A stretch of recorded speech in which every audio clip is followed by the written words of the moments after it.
Hello, my friends, and welcome to another episode of Non-League to Premier League featuring Marine A.F.C. Today's episode is going to be a bit of a jumbled one. We are going to play Southport, our rivals, hoping to brush them aside the exact same way we did in the first matchup, but this time away. And then we are facing every single team directly below us in the playoff battle. Hopefully, we'll be able to get some great results against them leading into the playoffs to let us know we've got nothing to worry about. Let's play.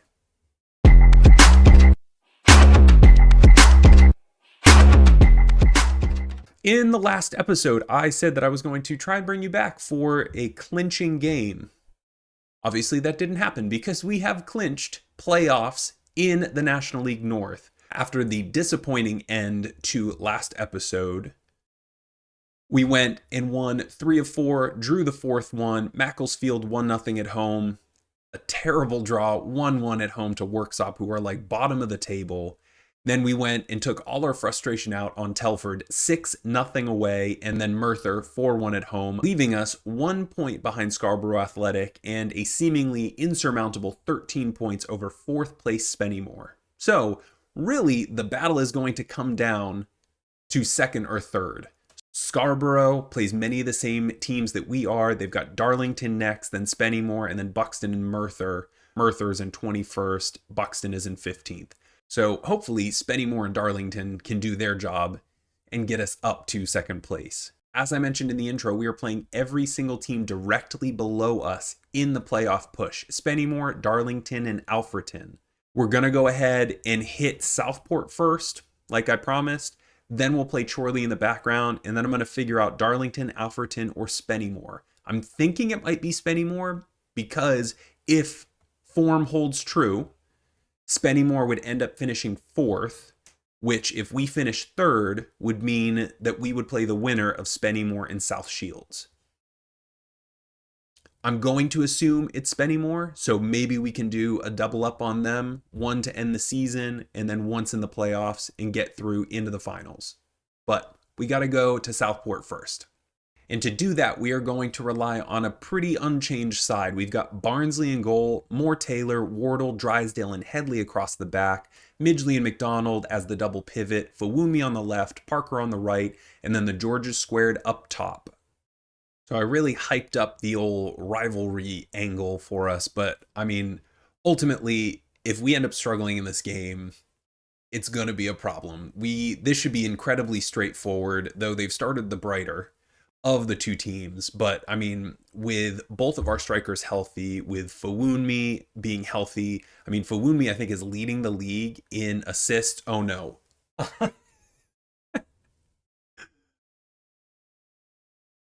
Well, that happened. Headley, again, he has 1,000 miles worth of space, and he decides to head it directly back into the center of the defense. And you know, if you have played soccer at any level that talks tactics, that is the biggest no-no for a defender. You do not pass the ball back through the center. You do not pass the ball back across your back line into the center of the park. That is like the biggest no ever. And it's frustrating because Headley, I was looking at the statistics before, Headley has been the most creative, or not creative, he has the most we almost equal George to George, but Headley has the most progressive passes by a fair few. I think he's like 23 or 24 passes, progressive passes ahead of anybody else. So to get that from our right back is excellent, but he does stupid things like that. He had that pass maybe last episode, I think, where he went and launched it from his right back position, cleared it all the way across the box. It was when we played Kingsland. And he passed it right to Gyasi when he had nothing but space. All he had to do was let the ball come back over his shoulder, as we look at the very outside of the building, come back over his shoulder, let it roll into space, and then he could take it. Corey Moore Taylor drives the end line up to Hugh Parker, who has the open header, and he pushes it wide. That is now 2 I don't even know what to gilt edge chances, present wrapped. I don't know. Two chances inside the penalty box on the back post, totally free. And we've missed both of them. That's frustrating. Also, I went, speaking of statistics, I went and looked at where the Georges are sitting in terms of statistics for the league because, I mean, George Sabine is sitting at like 21 goals, 20 goals, 21 goals, and George Newell is at 17. I'm thinking, at this level, getting 20 goals from somebody, that's pretty exciting. Nope. Both of them are getting absolutely squashed. I think George Sabine is only fourth in the list. There's some Richie Bennett or Reggie Bennett from Scarborough Athletic who has last season for Southport, I think. Last season he scored 9 goals in 40 something appearances. For Scarborough this year, he has 36 goals in 40 appearances or however many games he's played. So he's come out of nowhere and decided that he wants to play. Favor Foon me into George Newell, and we miss again. We miss again. Another free shot in the box, and we push it wide. We have 12 shots, and only 2 of them are on target. You can see our expected goals here, close to a 1. They're up 1-0, and they have a third of an expected goal.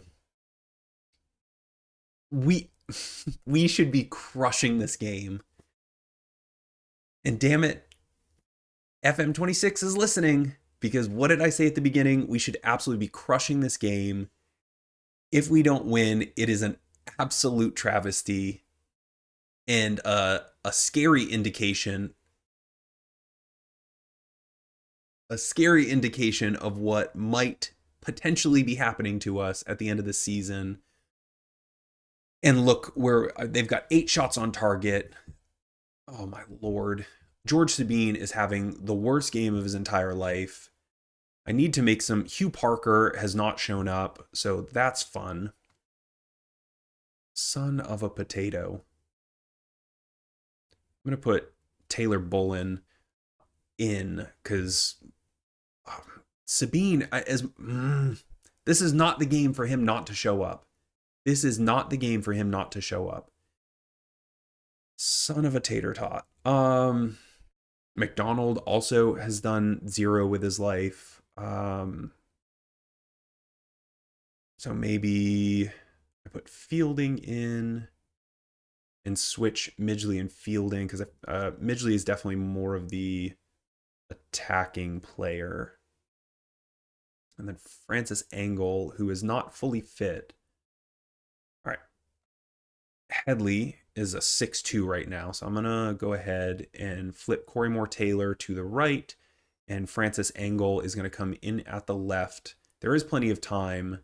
I mean, we've got 20 plus minutes here. I mean, Barnsley, as terrible as he has been today, or seemingly been today, in our highlights, I don't think it comes down to him. I mean, Wardle, our best player of the season, is on a 6-4 right now. And I think Barnsley is having to continually bail him out. Ashley Hunter across the box. Taylor, no way. Offside for what? That could not have been Taylor Bullen offside. No freaking way. No freaking way. All right, we're going to up the tempo. We've got just under 10 minutes here.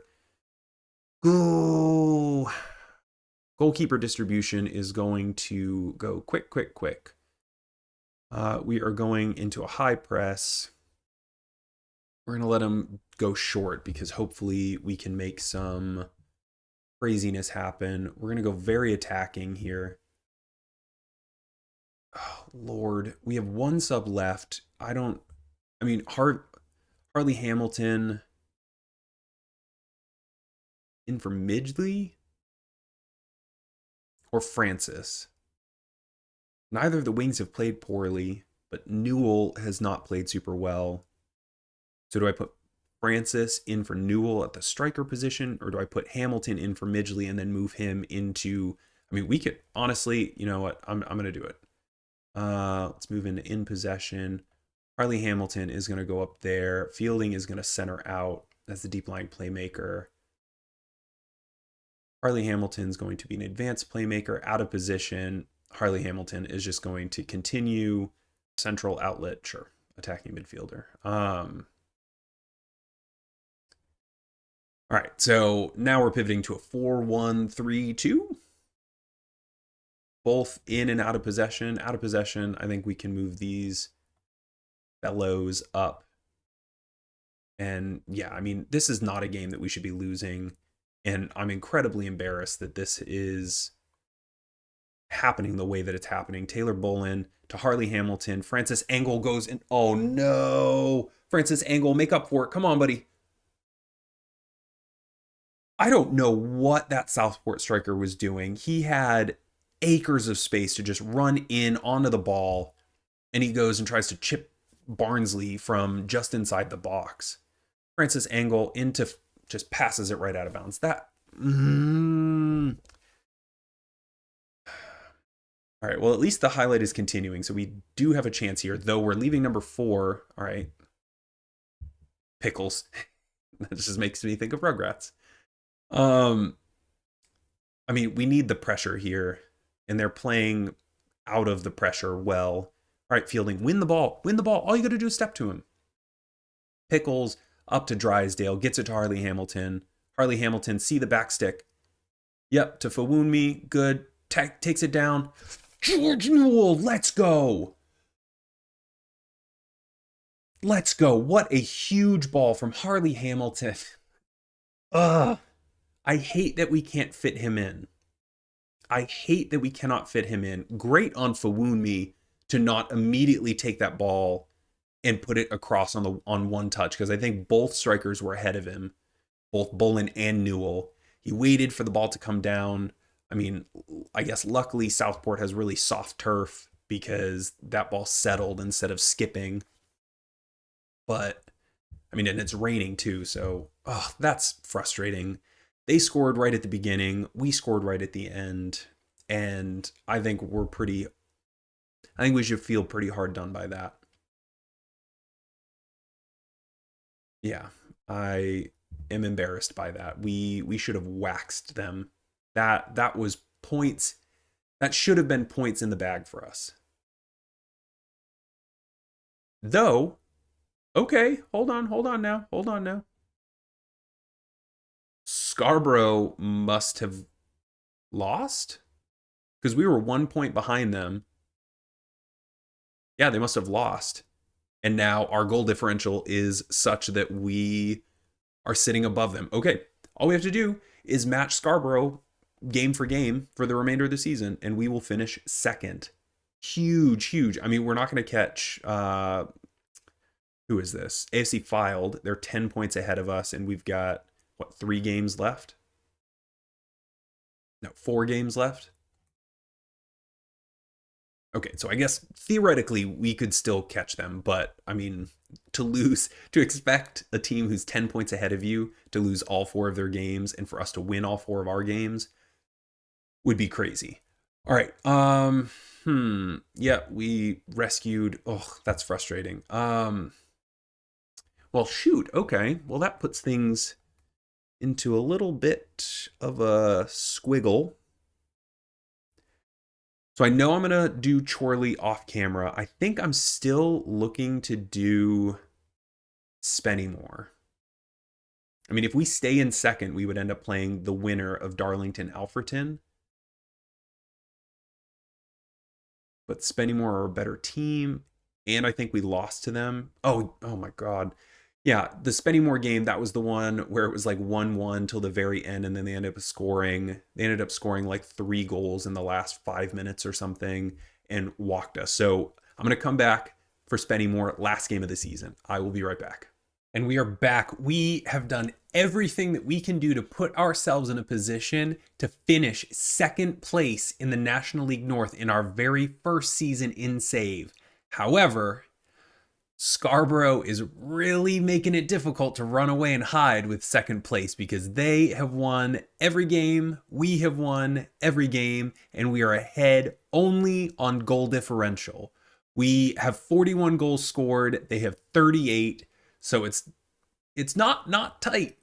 The run into this game has been an absolute nightmare injuries wise. We've had a couple of injuries, the Harley Hamilton one in particular, but I would say, given where we went after that, it was probably what was best for us. These two injuries, I can't say were what's best for us. Fraser Barnsley went down in the Chorley game. He ended up fracturing his hand, but he played like 70 minutes with a fractured hand. We ended up winning the game.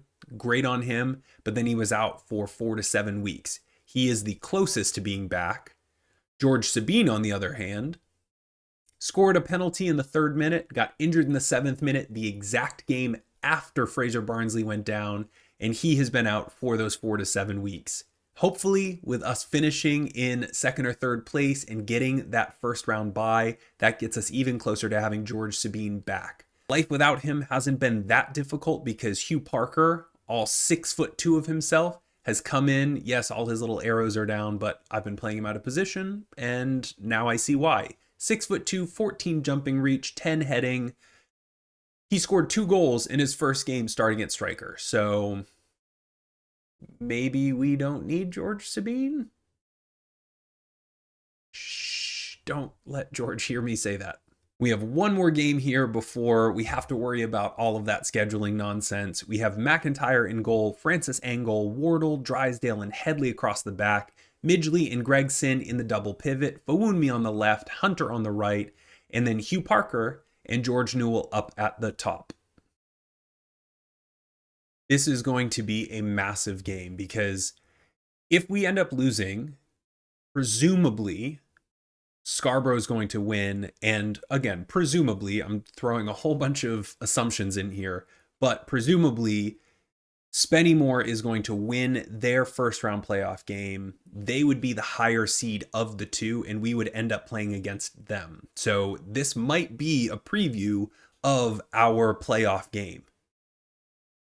And Hugh Parker has a point blank shot saved. I don't think the goalkeeper knew anything about it. It just kind of rocketed off of him.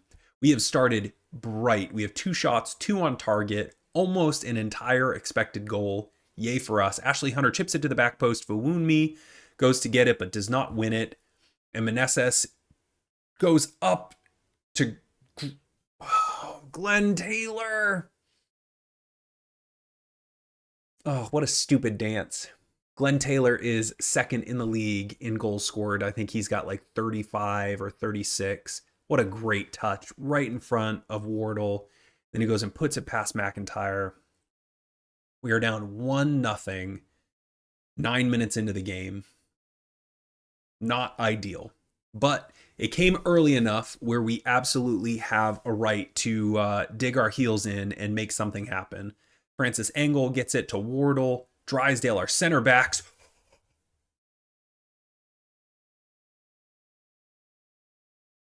That was our center back.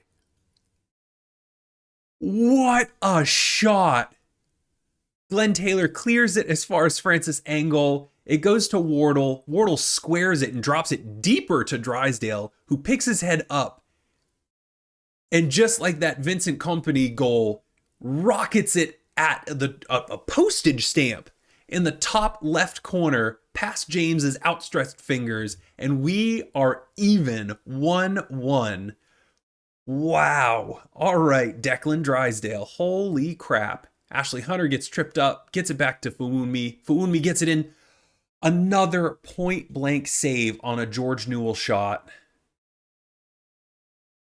I am not going to appreciate seeing this goalkeeper in the playoffs if that's what ends up happening, because that is 2. We should be up 3-1 right now. Or even if we scratch off that wonder goal by Drysdale, we should be up at least 2-1 right now, because they have made 2 point blank saves on, oh, that's a sweat goal.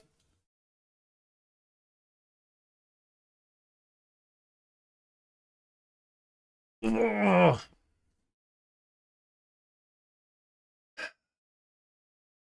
And frickin' McIntyre, man, that is just a sweat goal up and over the top. I mean, he doesn't make it easy on him. He doesn't, Meneses doesn't make it easy on Taylor, but Taylor is too good. He's like 1,000 years old, but he's been playing this game long enough to know exactly how to take a half volley and just blast it past McIntyre. Golly, that's frustrating. All right, well, maybe we'll get another wonder goal from a center back because our forwards don't seem like they want to play. I mean, Fawunmi has shown up with his 8.2 average rating, but nobody else in the attack has done anything. And there's Glenn Taylor through to Meneses, and he puts it just wide of McIntyre. Oh my biscuits. This is a shootout. This is going to be a shootout. Scarborough is up, which means they officially jump us. We need to at least match Scarborough's result. So now we need 2 goals. Hugh Parker cannot win it. He's 6'2". He's supposed to be a target forward, and he just ducks underneath the center back. Kuyati goes and puts it out to Meneses. Drysdale with a wild 2-footed tackle. Finally, McIntyre gets in the way of a Glenn Taylor shot. The last time we played Spennymoor, I think Glenn Taylor was the one that scored all 3 of the goals right at the end that put the game ultimately out of reach. I think we were down 2-1. They ended up winning 5-1 or 4-1 or something because Glenn Taylor went off just before halftime and into stoppage time, or not halftime, I guess before the end of the game, into stoppage time, and scored like 3 goals. This match momentum has gone from us and squarely back to them. That is an issue. Golly, we need a freaking answer. And again, a draw isn't going to do it for us because Scarborough is playing, Bedford? And they're not particularly great. So we may end up having to go to a 4-1-4 or 4-1-3-2 and put Harvey Hamilton up in that attacking mid role. I think I'm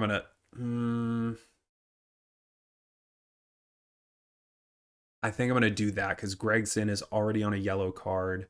Put Harvey Hamilton up there.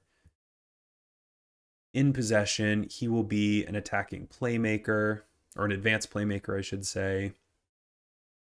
And I will center Midgley out. I'll make him less playmakery. He'll be a defensive mid in possession. And then out of possession, Hamilton will stay.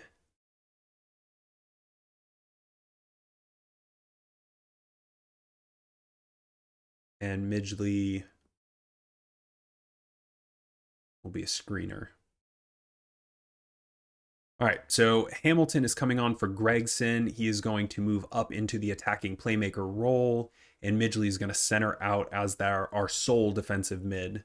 We also have Taylor Bolin for these 2 biscuits. Awumi's playing out of his mind. Ashley Hunter is playing like trash. Actually, I might move Hugh Parker out there. Taylor Bolin can go in. Francis Engel is having a horrible time. I replaced him with Corey Moore Taylor once, and he's decided that he's, never played soccer before, and so he's just going to show up and kind of piddle around. All right. Glenn Taylor rockets it into McIntyre with the header, and McIntyre claims it. It's going up to Hugh Parker. George Newell, come on, buddy, finish. George Newell, when we need him, he has been out of control. George Sabine went down. George Newell has not skipped a beat. I think that's his 7th goal in the last 5 games. And he has 2 assists, maybe. So he may be the old man in the attack, but he can freaking move. Did you see them just go hyperspeed? Both Taylor Bolin and George Newell. I'm like, I can't even talk right now. Anyway, George Newell, sick, love him, awesome. We are drawn 2-2. I don't know what that does. I guess it all depends on the Scarborough game. They are just looking. They're hunting for Glenn Taylor right now. Kiate puts it up and over McIntyre. George Newell is one of those players. I think I just saw that Scarborough is still up. George Newell is one of those players. Obviously, everyone's coming to the end of their contract. And I keep getting those emails, the suggestions from my team saying, why do we do that? Why do we need to head the ball away? I play center back, in my real life, and there's no pressure. And when you have no pressure, you should be hearing from your defensive line, from the goalkeeper, to just take the ball down. Harley Hamilton gets jumped over. They go out wide to, I assume that's not Josh Sargent. Doan. Oh, Taylor Bolin bowls him over. All right, Glenn Taylor. And McIntyre goes and saves it. All right, let's see if we can make some changes here. We are still in a pretty attacking formation, which may put us kind of at a disadvantage. Headley is on a yellow, but I don't have Brown on the bench. I do have Francis, McDonald, Fielding. I've got 2 subs left. Fawunmi, I can't take Fawunmi off. Francis is playing out of his mind. So midfield. Midgley is not tired or anything, and he's not playing particularly badly. I might just keep it here. All right, we got out of the corner, which is nice. This is crazy statistics here.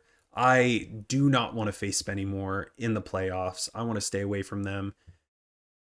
So we need a goal to make that happen. Because I'm not going to trust Bedford to go and score a goal against Scarborough. We go in. George Newell can't win the ball, and it goes back to Meneses. He's going to drive in. Whoa, man. Goes up into the corner to McIntyre's left, but he is not able to get it. Fawunmi is playing incredibly. Hamilton has not really shown up. All right, Hugh Parker, we have a highlight here. He's going to go into the box, but it's not going to get past James. Taylor Boland's a tiny little fellow there. I don't know how tall he is, but he's a little guy. And again, Glenn Taylor, I swear to God. Oh, what a save by McIntyre. What a save by McIntyre. Holy potatoes. Oh, man. Okay. Maybe. No, but we need. Oh, Bedford have made a game of it, too. Oh, man. All right. I mean, we got to go for it, right? We need the win. Dolan is going to put it down. Out to Beals, to Jones. They're playing it around the back line. Hopefully, I mean, we're just camping up top. We're hoping the defense can win the ball. Oh, what a save. Oh, no, it's all right. McIntyre did not make the save, and that's what we wanted. But I mean, we're just camping at the top right now. I'm going to switch our instructions. I want us to go deep. We no longer have the big guy, so I'm going to whip cross it. Quick distribution. Goalkeeper distribution. I might go over the opposition. High tempo. No time wasting. I mean, we've only got like 7 minutes left. I mean, it really, there is no difference between us drawing the game and us losing the game. Harvey. What happened there? I guess Harvey Hamilton fouled him in getting the ball. 3 minutes of stoppage time. We're not going to get a highlight. And Bedford did not do us a favor and score a third goal. We finish disappointingly in third place thanks to frickin' Glenn Taylor. God, that's so frustrating. They had nothing to play for. Nothing to play for. And we go and finish in third. So we will face the winner of Spennymoor and Darlington. I mean, these 4 spots right here. Let me take a look at this. I mean, Kings Lynn has to feel pretty hard done here. They finished on 75 points, 2 points out behind Darlington, and then it's only 2 points that separate 7th and 4th. Ugh. All right, well, biscuits, man. There's the confirmation. Spennymoor beat Darlington 3-1, so we will play them in the semifinal coming up in 4 days. So I will bring you back for that and hope against all hope that we can get a different result. The good thing here is we are playing at home. It didn't help us the first time we played them here, where we lost 4-1, but I'm hoping that we have a better handle on ourselves and we'll be able to turn the tides at home. So I will see you then. Thank you so much for watching this video. Please like, subscribe, turn on notifications, share, comment, do all of the things that help the algorithm, because I want to continue to do this, and I can't do this without your help. So thank you for watching.